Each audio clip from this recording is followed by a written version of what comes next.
আমি কাল যা করেছি as a all India Trinamool কংগ্রেসের চেয়ারম্যান করেছি, এবং যা করেছি আমি কোনো অন্যায় করিনি। ममता बनर्जी संविधान विरोधी है। অনর মমতা বন্দ্যোপাধ্যায়, আক্রমণাত্মক বিজেপি আর আইপ্যাক তল্লাশি কাণ্ডে এই দুপক্ষের সংঘাতে বিধানসভা ভোটের কয়েক মাস আগেই টকবক করে ফুটতে শুরু করেছে পশ্চিমবঙ্গের রাজনীতি। आज तक कहीं देखा है कि कोई मुख्यमंत्री जब ईडी के हाथों से ईडी वहां से सारे कागजात चुरा ले और बाहर बोले कि हमारा गुप्त, क्या आपका पार्टी दफ्तर था? वो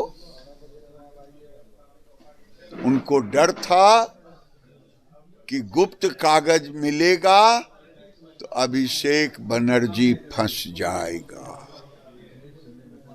इसीलिए वो गई और सारे कागजात वहां से चुरा करके लेके चले आए डीजीपी को लेकर के। गिरिराज सिंह আগে পশ্চিমবঙ্গের প্রাপ্য 100 দিনের টাকা, বকেয়া টাকা, আবাসের টাকা, 1,95,000 কোটি টাকা, বাংলার মানুষের প্রাপ্য টাকা, এটা দিল্লি চুরি করেছে। আগে সেই টাকাটা বাংলার মানুষকে হাতে পৌঁছে দিন, তারপর বড় বড় কথা বলবেন। বাংলার অধিকারের টাকা, এটা বিজেপির পৈতৃক সম্পত্তি নয়। বাংলা থেকেও আপনারা ট্যাক্স নেন, কর নেন, কিন্তু বাংলার প্রাপ্য টাকাটা বাংলাকে দিচ্ছেন না। বাংলার গরিব মানুষ কাজ করেছে 100 দিনের, আপনারা টাকা দেননি, সেই টাকা আপনারা চুরি করেছেন, কেন্দ্র চুরি করেছে।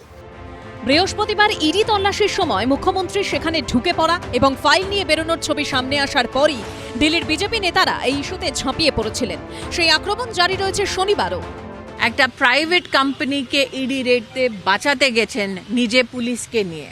এই ঘটনাতে মমতা বন্দ্যোপাধ্যায় তৃণমূল কংগ্রেস নিজে প্রুভ করে দিয়েছে কি পশ্চিমবাংলা পুলিশ এখন জনতার জন্য কাজ করছে না, মাত্র টিএমসির জন্য কাজ করছে। এখানে বাংলায় যদি মহিলাদের উপর কেউ কোনো বিচ্ছিন্ন ঘটনা, তবু সামাজিক বিকৃতির কোনো ঘটনা যদি ঘটে, পুলিশ সঙ্গে সঙ্গে ব্যবস্থা নেয়।